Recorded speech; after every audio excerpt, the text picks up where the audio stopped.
Buen día para todos.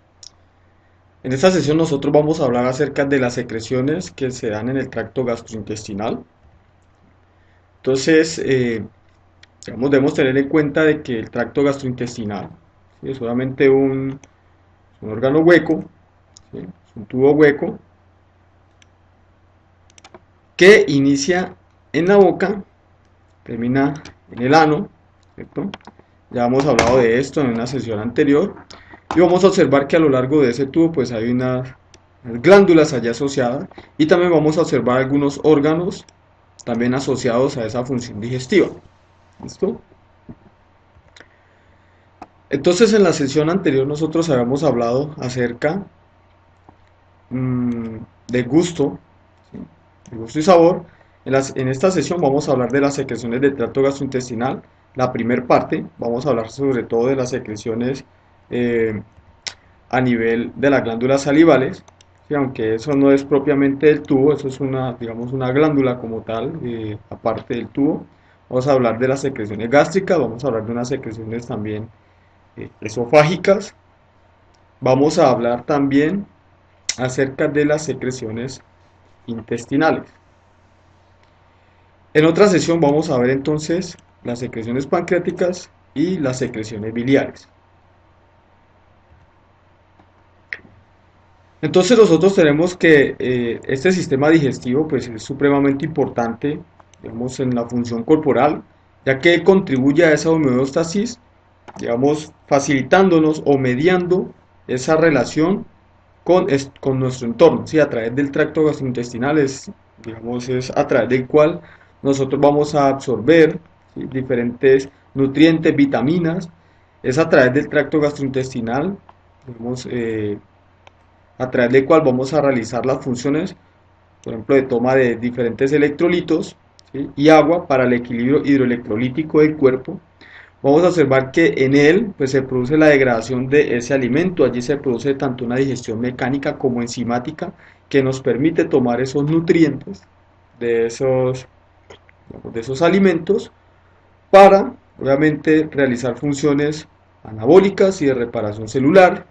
También a través de este, digamos, sistema digestivo, entonces se eliminan desechos del cuerpo a través de las heces fecales y está también relacionado con una función muy importante que va a ser la inmunitaria, ya que mmm, todo lo que nosotros estamos ingresando a través de la boca a nuestro cuerpo, a este tracto gastrointestinal, pues son sustancias desconocidas para el cuerpo. Entonces, de una u otra forma, el cuerpo debe tener cierta tolerancia, ¿sí?, a esos compuestos o a esas moléculas y también pues dependiendo de si hay algún tipo de molécula que puede ser dañina para nosotros, puedes montar una defensa inmune, pero esto pues queda para otro curso. Entonces ya entrando en materia tenemos que esta función secretora en el sistema digestivo se da a lo largo del tubo, hay unos órganos asociados en toda esta función, todo esto importante para permitir la degradación de los alimentos que ingerimos. Entonces vamos a observar de que en esas secreciones que se realizan a través del tracto gastrointestinal, pues hay secreción de agua inicialmente, aquí deberíamos tener agua, tenemos electrolitos, tenemos simógenos que son enzimas inactivas, tenemos las enzimas activas como tal, secreciones ácidas, también vamos a tener secreciones básicas como el carbonato y secreciones mucosas, ¿sí? Todos estos tipos de secreciones pueden ser activados ya sea por hormonas, por el sistema nervioso o digamos por mediadores paracrinos o por las tres o por alguna o por dos por ejemplo, pero pues estas son las vías por las cuales digamos estas secreciones se pueden dar en el tracto gastrointestinal. Ya mirando las cantidades que se secretan, ¿sí?, a nivel del tracto gastrointestinal vamos a observar que son relativamente grandes. Por ejemplo, de saliva se secreta alrededor de 1 litro. Las secreciones a nivel estomacal son de alrededor de 1,5 litros. Las secreciones pancreáticas también representan alrededor de 1 litro. Las biliares, otro litro. Las secreciones intestinales, también que son muy importantes, alrededor de 2 litros.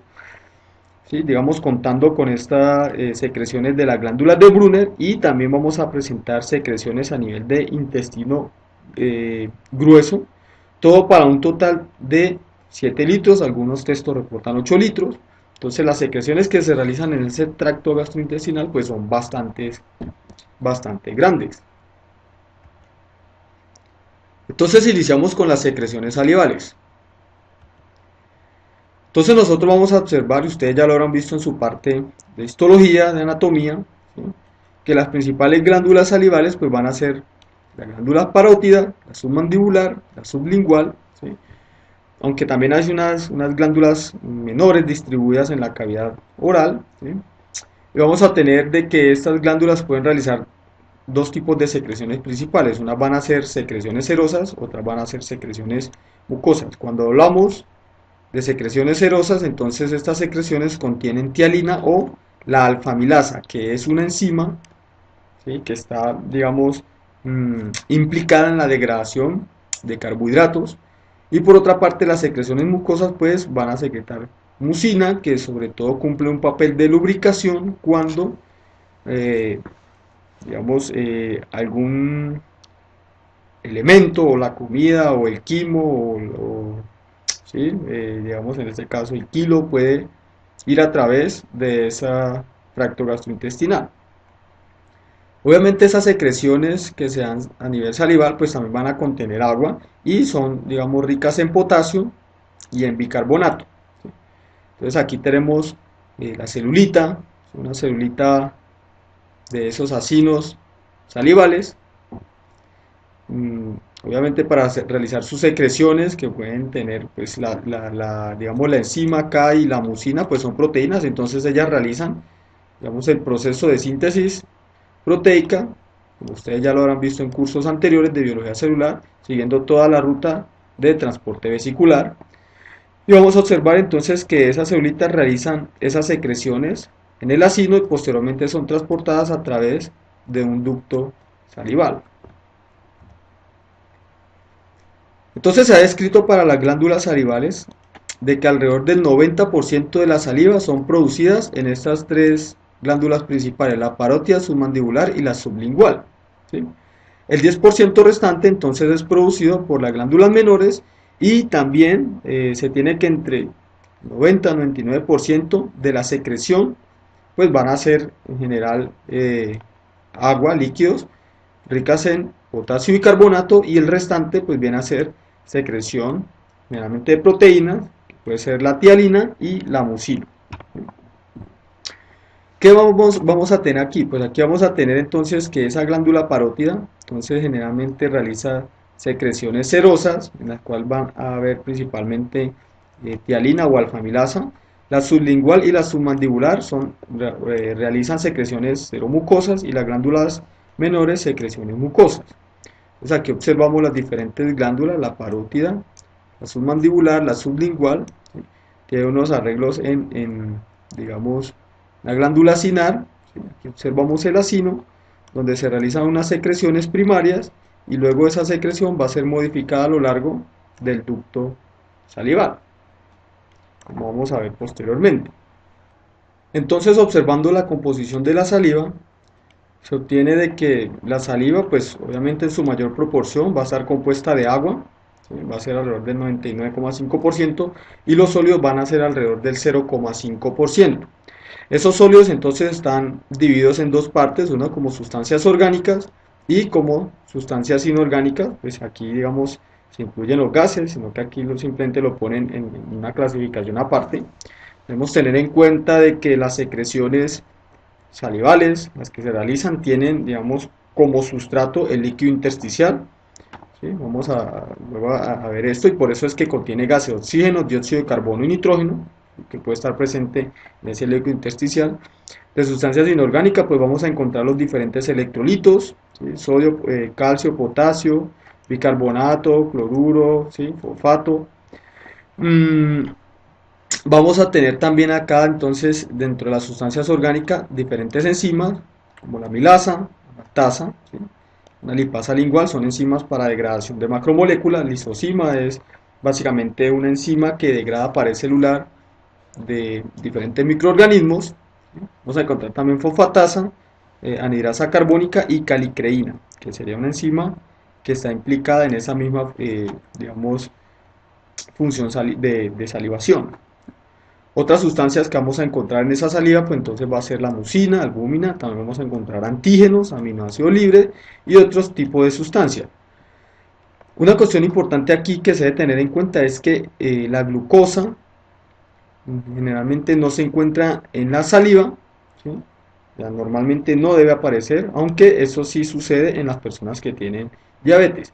Y otro dato también importante es que la saliva en general tiene un pH neutro, está entre alrededor de 6,8 y 7,2. Como ya habíamos mencionado, su producción puede ser hasta de 1,5 litros por día. Entonces, ¿cómo es esa producción de la saliva? La saliva, digamos, básicamente se produce en dos fases, en dos etapas, donde se va a observar una secreción primaria en las células acinares, en esta porción, y posteriormente se va a realizar una modificación a ese, digamos, secreción primaria que se realizó, se le va a hacer una modificación en el, digamos, en el ducto salival. ¿Sí?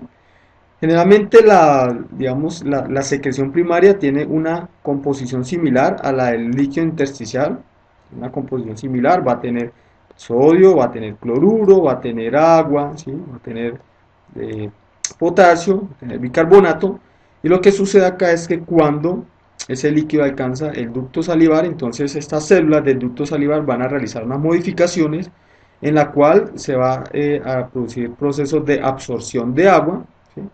De cloruro y secreción de potasio y bicarbonato. Con la absorción de agua y cloruro, pues también se va a absorber agua. Vamos a ver ahora, entonces, cómo es estos mecanismos. Entonces, estos mecanismos inician, siempre debemos tener en cuenta de que hay una bomba de sodio-potasio en la membrana vasolateral de las células del conducto salival, que va a generar un gradiente de sodio, donde el sodio va a estar digamos, a bajas concentraciones al interior de la célula, y esto va a favorecer que el sodio pueda pasar hacia la célula a través de canales epiteliales de sodio, o por ejemplo a través de un antitransportador de sodio-protón. ¿Sí? Entonces acá los tenemos las vías por las cuales puede entrar el sodio. ¿Esto qué puede conllevar? Esto puede conllevar que en un momento dado este ducto, digamos, como se están absorbiendo las cargas positivas y la contraparte, que serían los cloruros, quedan acumulados en el ducto, entonces se genera como una polaridad en ese ducto, ¿sí? En el lumen del ducto.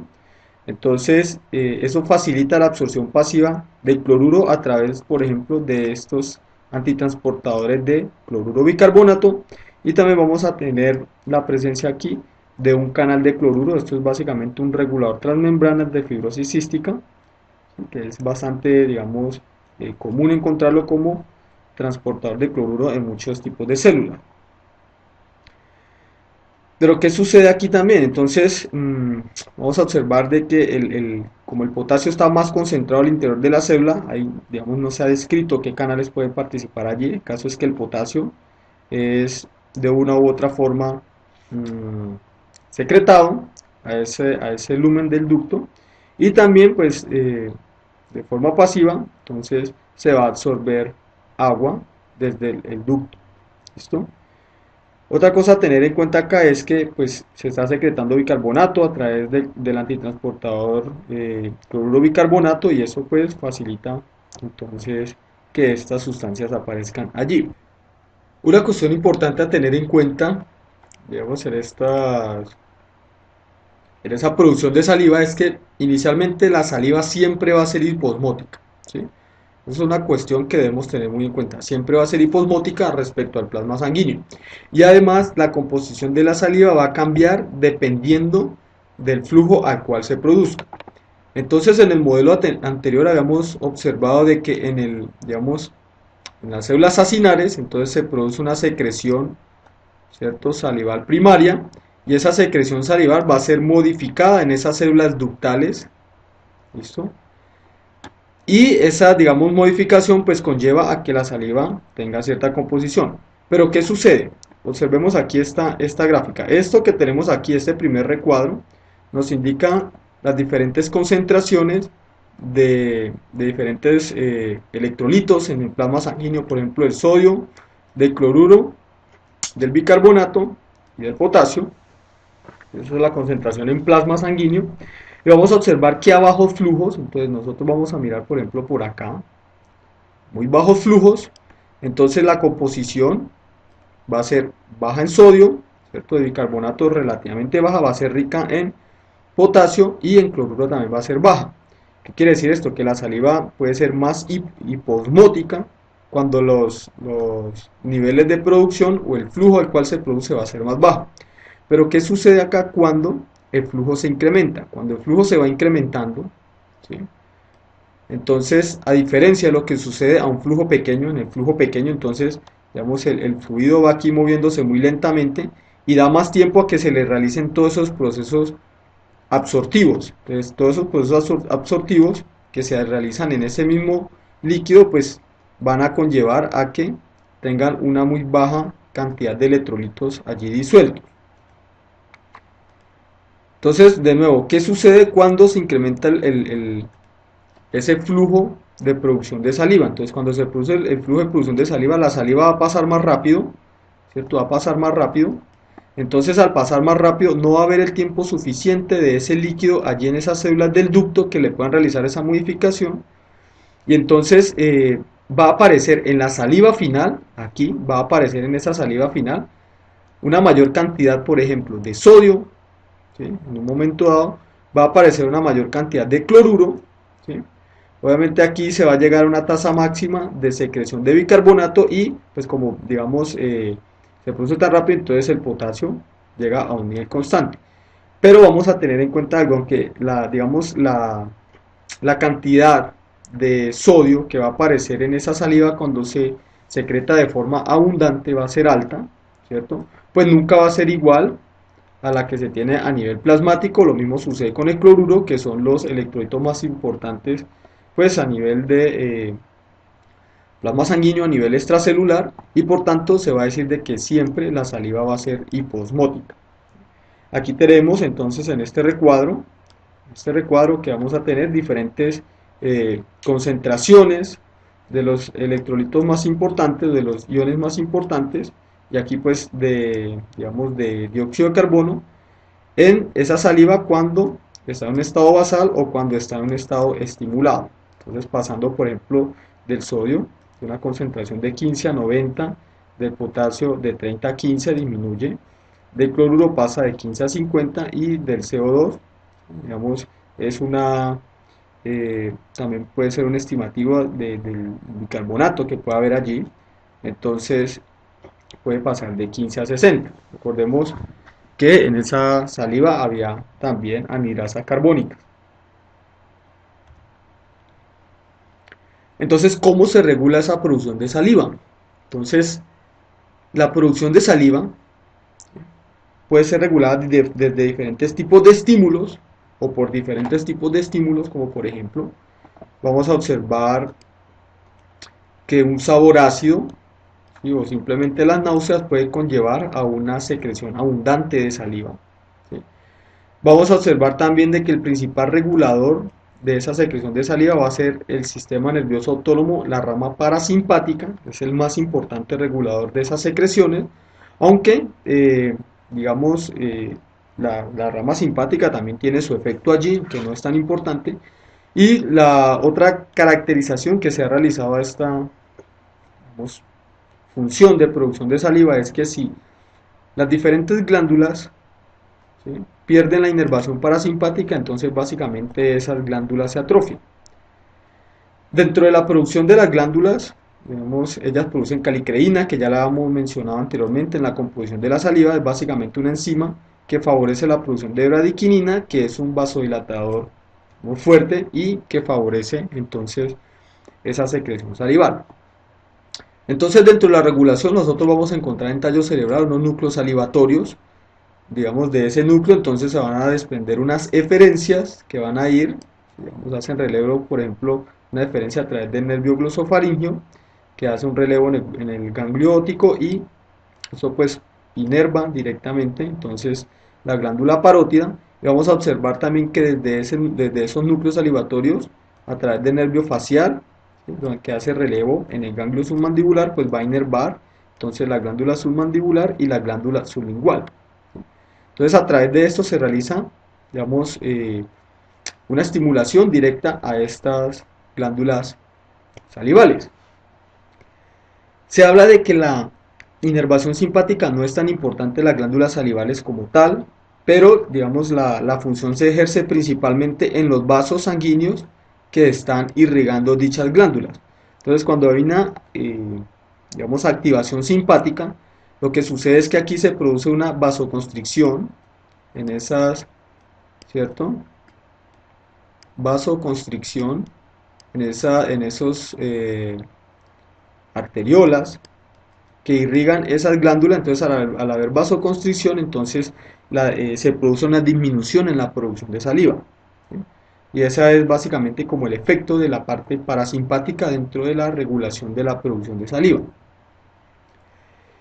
Eso que tenemos acá, entonces vamos a mencionar el papel de la calicreína, ¿sí? Entonces las mismas glándulas salivales, como lo hemos mencionado, producen esta calicreína, y esta calicreína entonces favorece entonces la producción de bradiquinina a partir de un cininógeno que va a inducir vasodilatación en estos vasos sanguíneos que están irrigando con sangre las glándulas salivales, y al producir vasodilatación pues va a haber un flujo mayor hacia esas glándulas y por ende una secreción también mayor. Entonces, ¿qué digamos, factores pueden regular esa producción de saliva? Entonces esos nervios salivatorios de una u otra forma reciben información de diferentes partes, de diferentes estímulos. Vamos a observar allí que, por ejemplo, estímulos que inducen salivación, pues van a ser, por ejemplo, reflejos condicionados, ¿sí? Entonces vamos a tener, por ejemplo, de que, no sé, son las 12, es el mediodía, puede que no tengamos hambre, ¿sí? Y por ser las 12, entonces comenzamos a salivar, decimos tenemos hambre, comenzamos a salivar. El mismo olfato, vamos a tener el gusto, las náuseas también, como lo hemos mencionado, son factores que estimulan la salivación. Por otra parte, vamos a tener de que hay otros factores que inhiben la salivación, como por ejemplo la fatiga, ¿sí? El sueño. Entonces observamos que cuando estamos durmiendo, eh, básicamente la producción de saliva se disminuye. La fiebre también induce una disminución en las secreciones salivales y, digamos, también se tiene aquí la deshidratación. Vamos a observar que dependiendo del estímulo que se le dé a esas células, pues se van a realizar una secreción determinada. Como ya lo mencionamos, entonces la vía parasimpática es la más importante activadora, ¿cierto?, de secreciones salivales. Entonces, cuando se produce una activación parasimpática y el mediado por acetilcolina, entonces se produce una secreción de fluidos mayor que de proteínas. O sea, son secreciones acuosas, básicamente abundantes, o mediante sustancia P sucede algo similar. Su secreción de fluidos va a ser mayor que la secreción de proteínas. Algo similar, aunque menos importante o menos relevante, va a ser una activación simpática a través de un receptor alfa-adrenérgico que favorece la secreción de fluidos, ¿sí?, que va a ser mayor que proteína. Pero vamos a observar que cuando hay una activación simpática mediada por noradrenalina en un receptor beta-adrenérgico, entonces las secreciones proteicas van a ser mucho mayores que las de fluidos, y esto es, por ejemplo, lo que sucede cuando hacemos ejercicio. Cuando hacemos ejercicio, nosotros sentimos la saliva espesa o muy viscosa. En ese caso, la secreción de proteínas va a ser mayor que esa secreción de fluidos.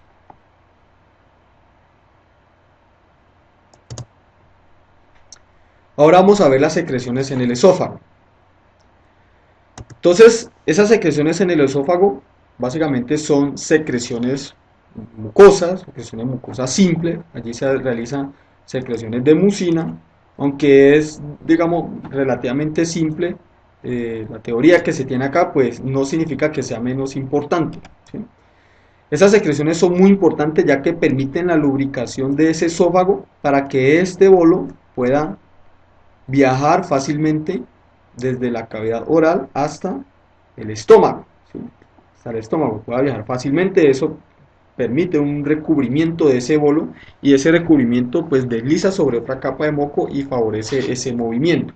Además de eso, pues vamos a observar de que esa capa mucosa que va a estar acá va a proteger esas células de ese epitelio cuando se produzcan, por ejemplo, reflujos gástricos que son supremamente ácidos.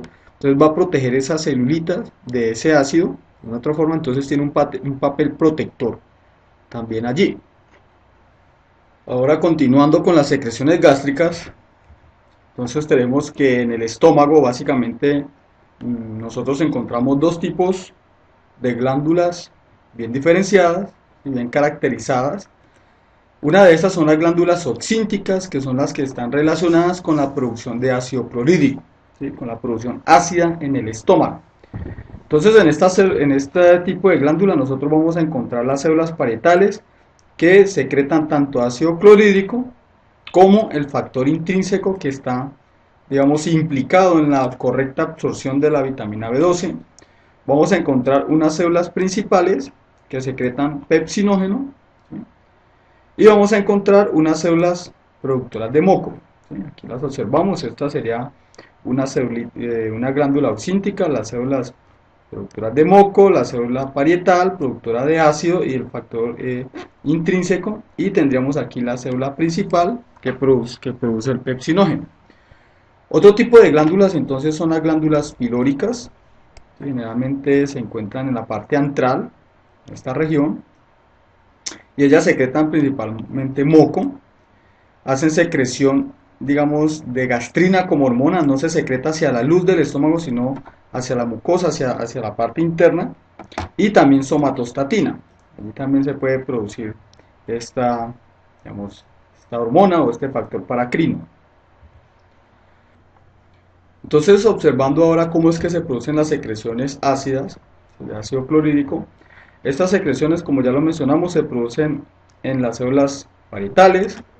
Entonces, para entender la forma de secreción del ácido clorhídrico, primero vamos a describir como una característica estructural de estas células, ¿sí? Estas celulitas entonces tienen como un canal central denominado canalículo. Este canalículo puede cambiar, digamos, el área de superficie expuesta dependiendo de si esta celulita está en un estado basal o no estimulado y en un estado estimulado. Vamos a observar también que en el estado basal entonces esta célula contiene unas estructuras denominadas tubulovesículas. Aquí las observamos, son las vesículas de fórmula ovoide que digamos que se pueden observar cuando está en estado basal. Cuando está en estado estimulado, entonces estas tubulovesículas se fusionan con el canalículo, incrementando el área de superficie del canalículo.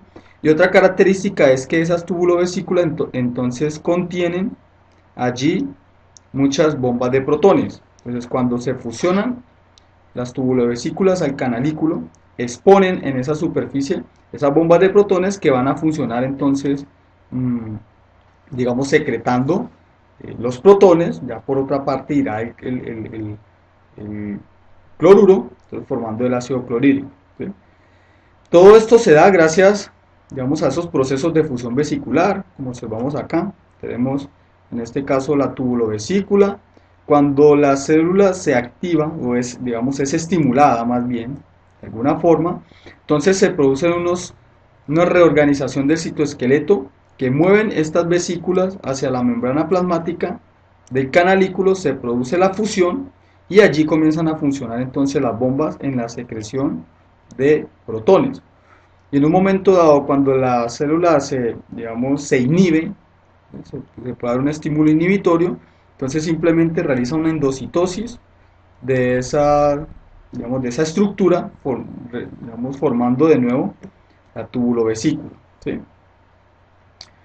Debemos tener en cuenta entonces que cada vez que sucede estos pasos, entonces, o este evento, simplemente las bombas de protones, que son estas, funcionan simplemente cuando están en la membrana del canalículo expuesto. Entonces, ¿cómo es ese proceso? ¿Cómo es el mecanismo de producción de ácido clorhídrico? Entonces, observemos aquí, hacia esta región, nosotros vamos a tener la membrana vasolateral, esta sería la membrana apical. Entonces, en la membrana apical nosotros encontramos esta bomba de protones, realmente la bomba de protones intercambia, ¿sí? Digamos, saca protones, pero a su vez ingresa potasio a la célula. Vamos a observar que en la membrana vasolateral pues está la bomba de sodio-potasio, vamos a encontrar unos antitransportadores, por ejemplo de protones-sodio, vamos a encontrar un cotransportador de sodio-potasio-cloruro, un canal de cloruro, un antitransportador de cloruro bicarbonato y un canal para cloruro. Entonces, ¿cómo se da el proceso pues de secreción del ácido clorhídrico? Entonces, por una parte se tiene el agua ingresa a la célula, ¿sí? Esta agua pues está en el espacio intersticial, ingresa a la célula, nosotros sabemos que el agua entonces se disocia en el protón, ¿cierto? Y en el OH-, entonces este protón es el que es exportado hacia la luz estomacal, ¿sí? Pero debemos tener en cuenta que las células pues tienen, digamos, una concentración de potasio mucho mayor y hay presente en esa membrana apical, entonces unos canales de cloruro y a través del canal de cloruro entonces va a salir potasio hacia la luz del estómago. Entonces ese potasio que sale pues es necesario, es requerido para poder mover este protón. Entonces el protón se mueve hacia la luz estomacal y el potasio ingresa de nuevo a la célula, es como un reciclaje que se da allí. Esa es la forma de secreción de los protones, ¿sí? Vamos a través de la bomba de protones mediante una recirculación de potasio. Por otra parte, entonces este OH o el hidroxilo, entonces mediado por la anhidrasa carbónica, esta enzima, entonces favorece la reacción de CO2 con este hidroxilo, permitiendo la formación del ion bicarbonato, que es exportado fuera de la célula, y en ese proceso de exportación entonces se ingresa cloruro a la célula. Entonces el cloruro a la célula está ingresando a través de este antitransportador y este canal de cloruro, y el cloruro entonces a través de este regulador transmembrana de fibrosis cística sale a la luz, digamos, del estómago o al lumen estomacal, y entonces esto ya me termina de formar el ácido clorhídrico en el estómago. El ácido clorhídrico no se produce al interior de la célula digamos, se secreta como tal, no, la célula primero secreta por una parte el H, ¿cierto? Por una parte secreta el H+, y por otra parte entonces secreta el Cl-, ¿sí? Con esto entonces también, eso es digamos como una secreción isosmótica, también se va secretando agua y pues se tiene la secreción acuosa allí en este caso. ¿Qué debemos tener en cuenta acá? Una cuestión que debemos tener en cuenta bien importante es que las secreciones que realizan las células parietales o la secreción, digamos, la composición de ese jugo gástrico, ¿sí? Las secreciones que se realizan no siempre son ácidas, digamos en un estado basal, o más bien cuando la tasa de secreción es mínima, vamos a observar de que las secreciones son principalmente de cloruro de sodio, ¿sí? Las secreciones a nivel gástrico. Cuando se produce una estimulación y un incremento en la tasa de secreción, entonces básicamente el protón va a reemplazar al sodio, ¿sí? Entonces la secreción de protones se incrementa, la de sodio disminuye y finalmente vamos a tener que un estado estimulado, fuertemente estimulado, la secreción va a ser principalmente de ácido clorhídrico, ¿sí? Entonces la secreción no es ácida a todo el momento, una parte puede ser una secreción más bien de cloruro de sodio y cuando se han estado estimulado, entonces una secreción de ácido clorhídrico. ¿Qué debemos tener en cuenta acá? Entonces, esto es simplemente como un apunte, ¿sí? Básicamente cuando una persona tiene una acidez estomacal bastante fuerte, entonces a la persona se le formula o se le receta omeprazol. Entonces vamos a observar que el papel del omeprazol es principalmente digamos, bloqueando esa función de esa bomba de protones, ¿sí? Esa es básicamente la función del omeprazol, inhibe el funcionamiento de la bomba de protones.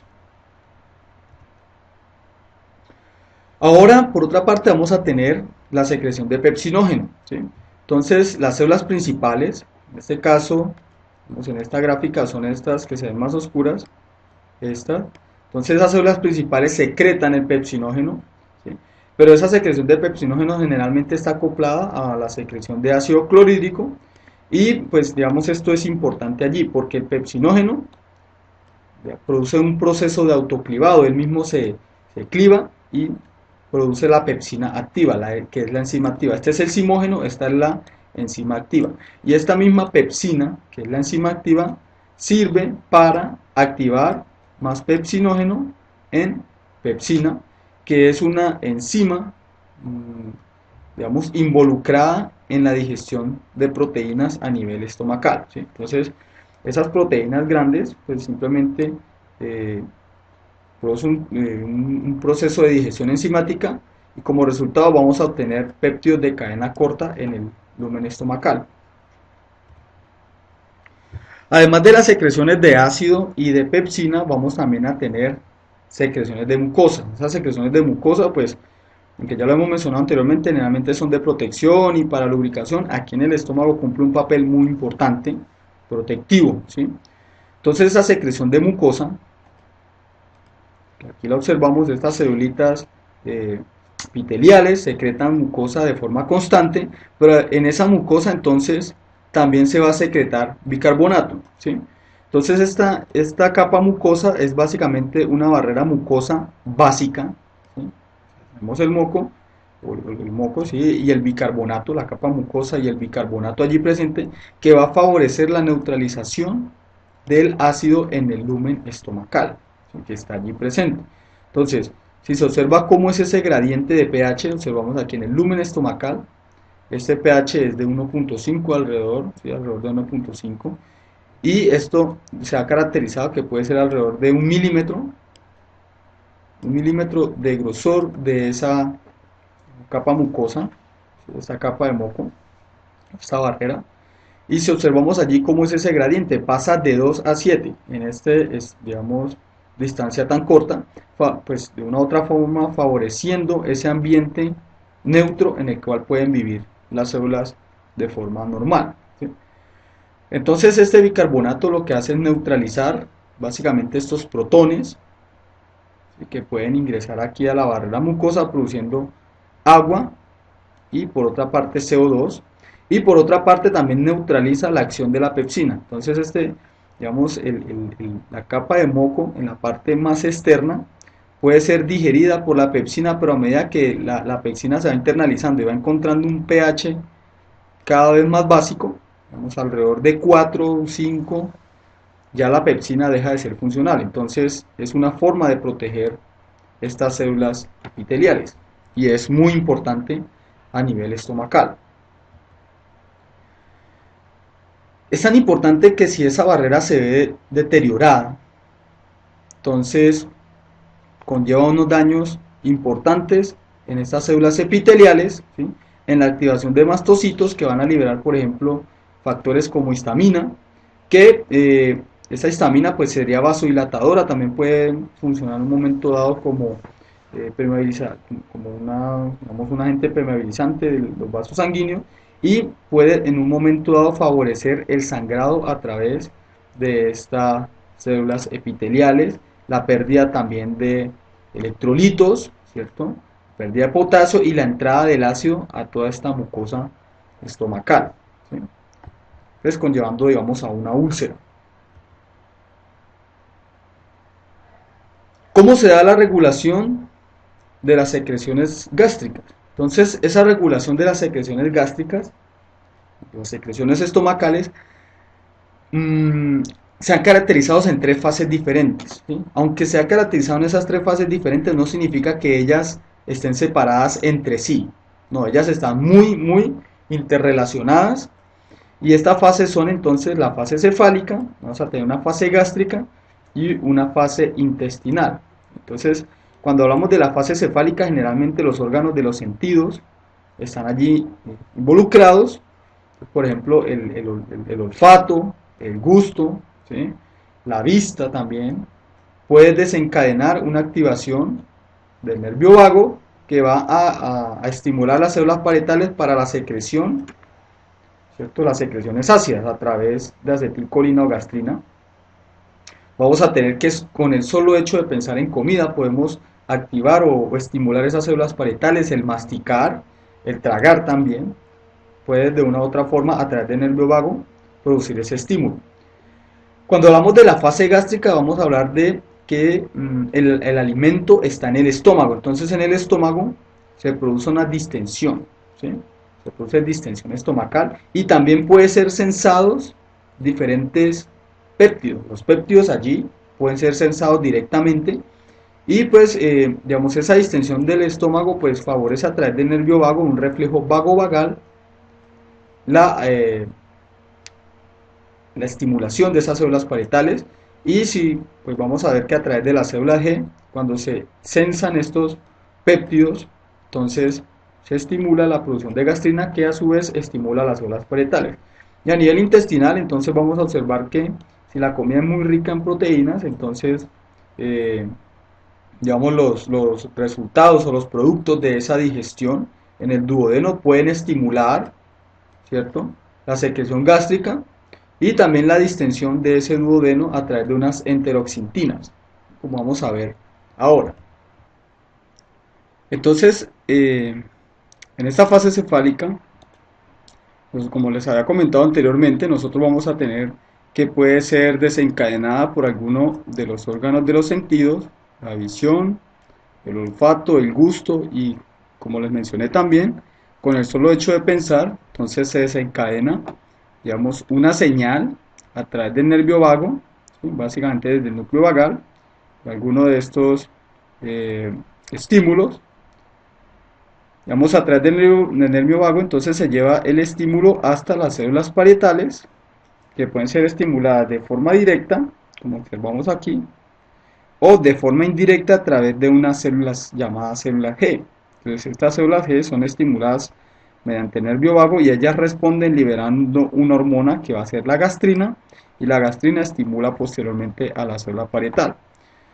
Lo que se ha descrito acerca de esta fase cefálica es que básicamente representa alrededor del 30% del total de la secreción, o sea, en la fase cefálica cuenta o da razón de un 30% de esa secreción que se da a nivel gástrico.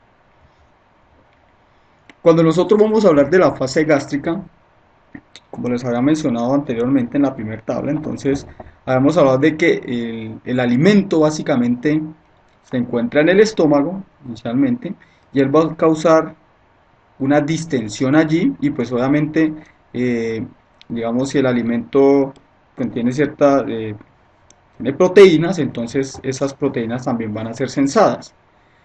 Entonces, esa distensión en digamos, en el estómago, pues es sensada inicialmente, digamos, por algunas células sensoriales de distensión y envían la información a través del nervio vago, unas aferencias que van hasta el núcleo vagal y posteriormente se retorna una deferencia también por el nervio vago, digamos en este caso activando lo que se denomina un reflejo vago-vagal que mediado por acetilcolina va a estimular directamente, ¿cierto?, aquí como vemos, a las células parietales, pero también digamos, ese reflejo vago-vagal puede estimular las células G antrales, que ahora vamos a ver, a que liberen gastrina y de forma indirecta entonces se estimula a la célula parietal.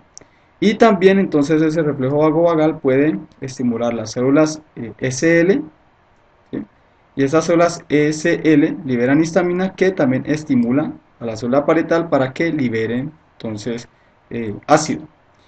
Por el otro lado, entonces, tenemos que, digamos, si hay un componente bastante alto de péptidos y aminoácidos en ese lumen estomacal, entonces esto es sensado y la célula G antral puede de una u otra forma sensar ese contenido de péptidos y aminoácidos y liberar gastrina que, como ya observamos, pues estimula a la célula parietal y también a las células SL, que son células similares a enterocromafina, y de forma indirecta estimula a la célula parietal a que libere el contenido de ácido, ¿sí?, que haga la secreción ácida. Esta fase gástrica entonces da cuenta de alrededor de un 50-60% de esas secreciones ácidas, el estómago, de esas secreciones gástricas, y lo vamos a ver en esta gráfica de una forma más, vamos a verlo de una forma mucho mejor. Entonces, ¿qué tenemos acá? Entonces aquí vamos a tener, digamos, que estas celulitas, las células parietales, generalmente se encuentran en el cuerpo del estómago y en la pared del estómago, en esa misma mucosa, vamos a encontrar entonces unas células similares a enterocromafina y unas células D. Las células similares a enterocromafinas o células SL liberan histamina. Vamos a observar que las células D liberan somatostatina, ¿sí? Y en la parte del antro del estómago, en la parte antral, vamos a encontrar entonces unas células G y unas células D. Entonces estas células D son básicamente del mismo subtipo, solo que esta es capaz de sensar el contenido ácido del estómago. Como observamos acá, es capaz de sensarlo, mientras que esta no. Y vamos a observar que estas células G antrales son, de una u otra forma, lo que hacen es liberar gastrina, mientras que las células D liberan, ya lo hemos mencionado, somatostatina. ¿Sí? Entonces, cuando el reflejo vagovagal está activado por distensión, entonces de forma básicamente directa, vemos esta eferencia estimula a la célula parietal para que libere el contenido, digamos, produzca las secreciones ácidas. ¿Sí? Pero también de forma directa, ese nervio vago va a estimular a la célula SL y esta célula va a liberar histamina y entonces podemos decir que de forma indirecta esta activación vagal también estimula a esta célula parietal para que realice secreciones ácidas. Si observamos por acá digamos, esta inervación o esta deferencia, pues también va de una u otra forma a estimular, por ejemplo acá, a la célula G para que libere gastrina y la gastrina va vía hormona y también estimula a la célula parietal para que realice la secreción. Entonces volvemos acá un poco esto. Entonces realiza la secreción. Pero observemos otra cuestión acá.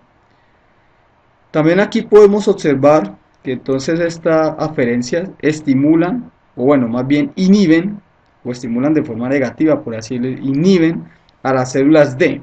Aquí hay una inhibición de la célula D y aquí también se produce una inhibición, con lo cual entonces estas células D no van a liberar somatostatina, ¿sí? Y al no liberar la somatostatina, pues entonces esta somatostatina no va a inhibir a la célula parietal. Entonces, de forma indirecta, vamos a inhibir la inhibición. Y al inhibir la inhibición estamos de una u otra forma fomentando la estimulación de la célula parietal.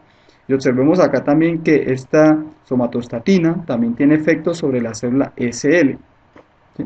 O sea, esta somatostatina inhibe a la célula SL para que no produzca histamina. Por tanto, si nosotros inhibimos la función, digamos, las secreciones de somatostatina de las células D, estamos promoviendo indirectamente la secreción ácida. Entonces, en esta fase gástrica aquí tenemos la célula parietal con todos los posibles receptores. Tenemos el receptor para gastrina, ¿cierto? Que es, digamos, estimulante para la secreción ácida. Vamos a tener el receptor para acetilcolina, vamos a tener el receptor para histamina, los receptores de somatostatina y bueno, aquí vamos a tener prostaglandina. Vamos a observar que, digamos, las cascadas de señalización que se tienen, ¿sí? En este caso para gastrina y acetilcolina, están mediados por la fosfolipasa C, que lo que va a hacer es, digamos, clivar este fosfatilinositol difosfato produciendo inositol trifosfato que va a su respectivo receptor al retículo endoplasmático, y esto favorece la liberación de calcio que está, digamos, implicado en esos procesos de fusión vesicular, en este caso las tubulovesículas, y entonces se favorece la expresión de esas bombas de protones. Obviamente por aquí la cascada también continúa por la proteína quinasa C, todo conllevando a este mismo efecto. Cuando hablamos de la histamina, ella está básicamente mediando su acción a través de una adenilato ciclasa, ¿sí? En este caso el mediador va a ser una MP cíclico y una de las proteínas importantes allí va a ser una proteína quinasa A. Cuando hablamos de los efectos inhibitorios, entonces la somatostatina y las prostaglandinas lo que hacen es inhibir esa adenilato ciclasa y por tanto inhibir, digamos, por esta vía la función de esa célula parietal. En la fase intestinal, entonces, nosotros tenemos de que cuando parte de ese quimo pasa del estómago al duodeno, entonces se activan algunas señales, ¿sí? Digamos que esas señales inicialmente, si el alimento que estaba allí o el quimo que está llegando al duodeno es rico en proteínas, entonces se activan unas células G, ¿sí?, intestinales, que van a enviar una señal. Desde aquí se envía una señal a las células parietales para que secreten más ácido y pues se pueda dar la digestión adecuada de ese contenido proteico. Por otra parte, también se tienen células endocrinas intestinales, ¿sí? Y ellas van a liberar unas eh, enteroxintinas que favorecen entonces esa secreción ácida. Y por otra parte, entonces, dependiendo de si ese quimo es cargado en aminoácidos o rico en aminoácidos y la absorción digamos, se da mucha absorción de aminoácidos, entonces eso también favorece de una u otra forma esa estimulación para la secreción de ácido. Entonces, en la fase intestinal, o esta fase intestinal es responsable de alrededor del 5 al 10% de las secreciones ácidas que se dan a nivel estomacal.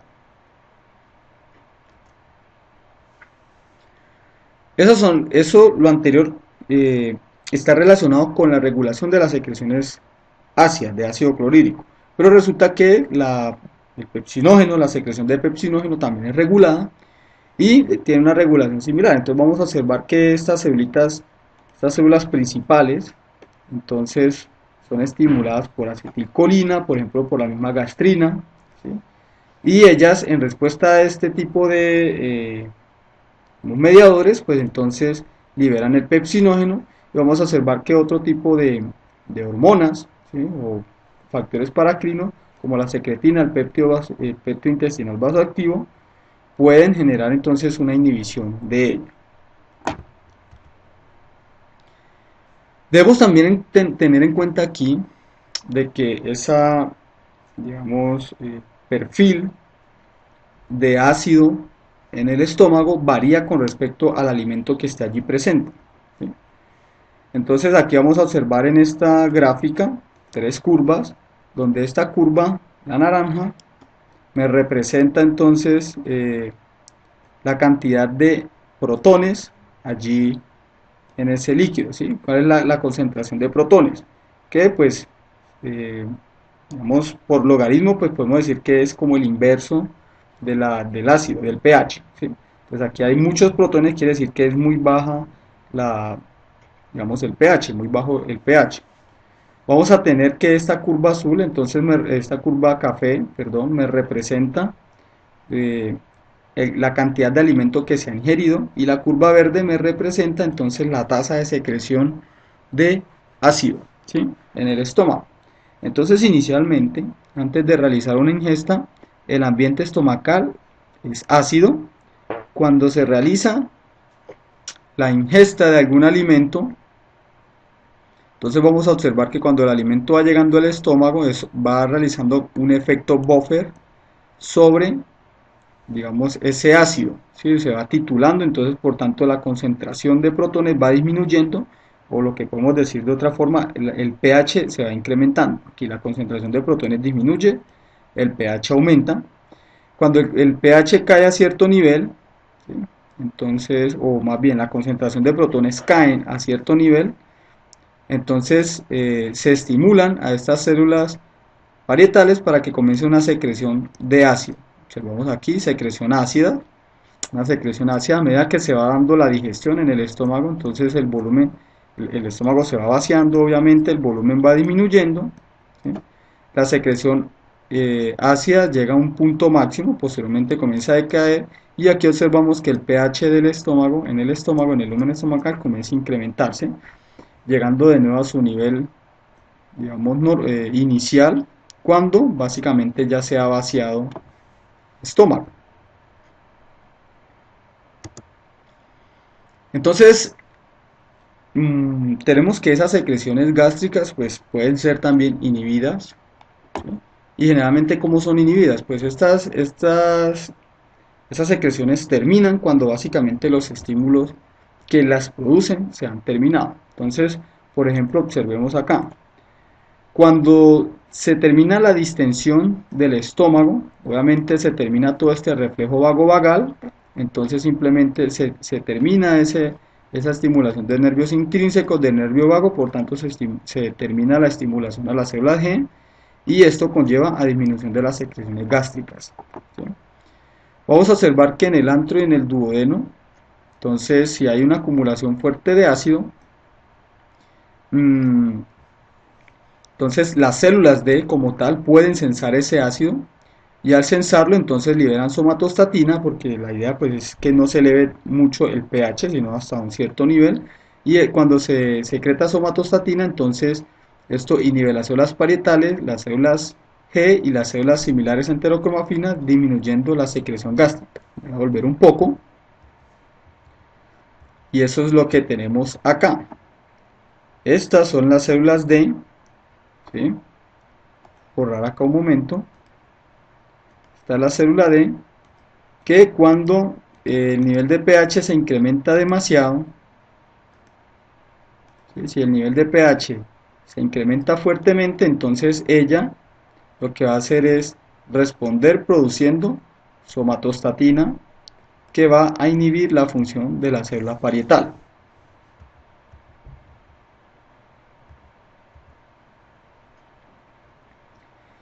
La otra forma de inhibición de la secreción gástrica es cuando, por ejemplo, la comida es muy rica o en grasas, en ácido o es muy hipertónica, ¿sí? O cuando hay distensión en el duodeno. Entonces aquí se activan reflejos enterogástricos, digamos, por esas células enteroendocrinas, ¿sí? Vamos a observar que algunas celulitas allí en el duodeno pues pueden liberar colecistoquinina, secretina, y esto inhibe tanto las células parietales como las células principales como las células de músculo liso. Tanto se termina tanto las secreciones como los movimientos del estómago y esto pues disminuye las secreciones gástricas y la motilidad a nivel estomacal.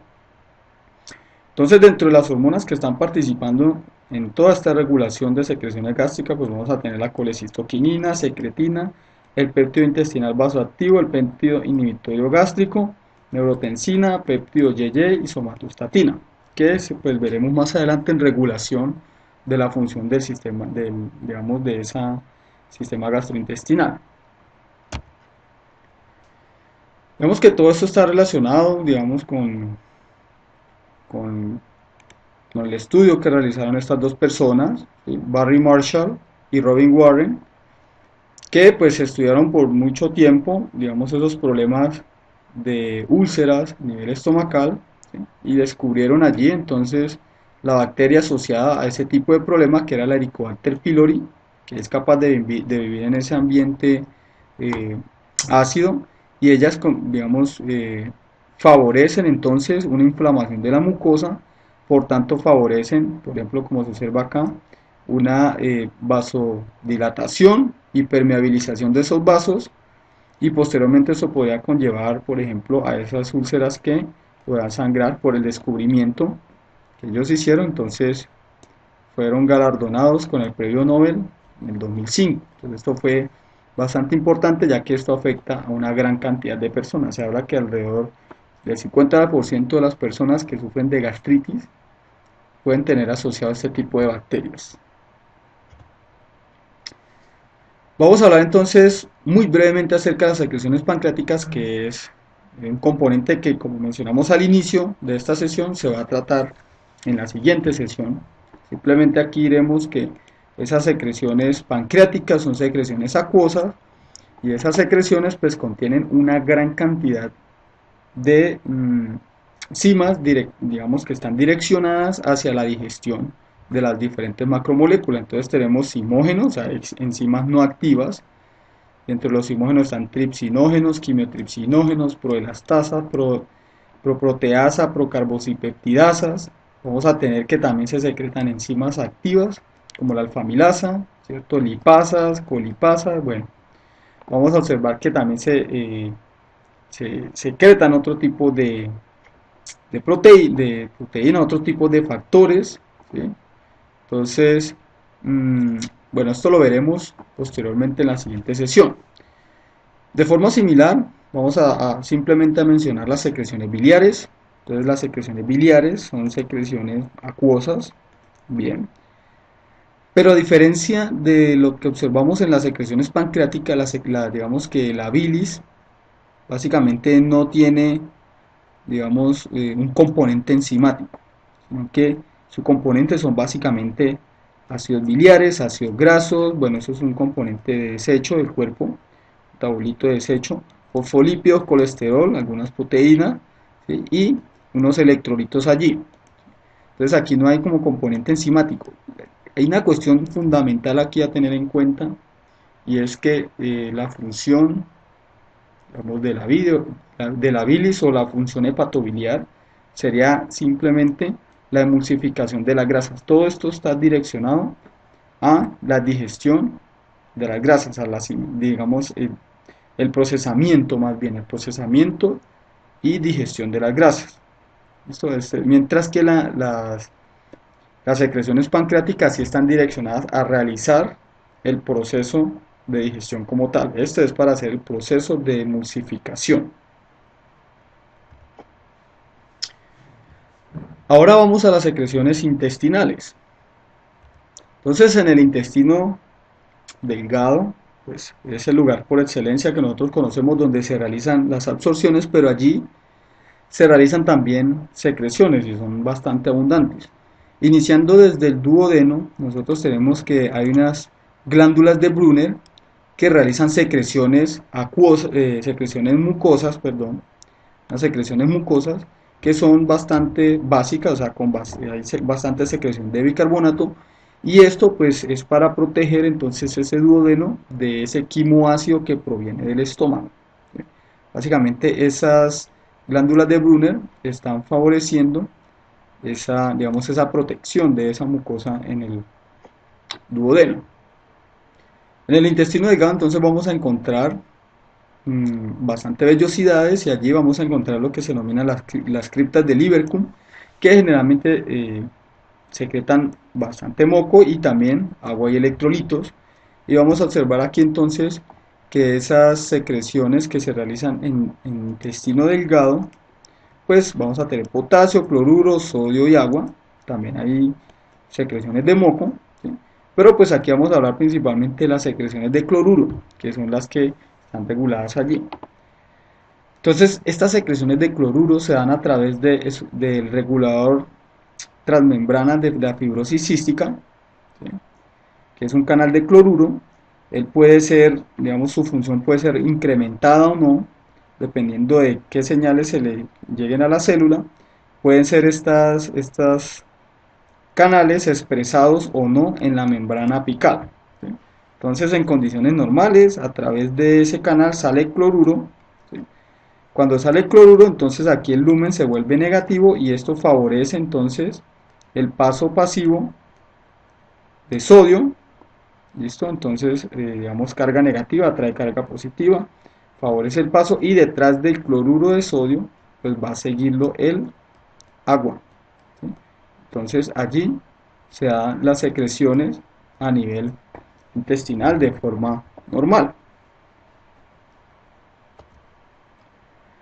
Pero, ¿qué sucede a nivel intestinal? Entonces, a nivel intestinal, mmm, se pueden dar secreciones anormales, ya sea por activación de estas celulitas, que son células, en este caso, en, enterocitos, esos van a ser enterocitos, que tienen unos receptores, ¿sí? Diversos receptores que pueden ser activados, por ejemplo, por enterotoxinas bacterianas. Vamos a tener toxina de cólera, toxinas de E. coli termoestables, toxinas de E. coli termoestables, ¿sí? Vamos a tener toxinas de Yersinia y de Clostridium.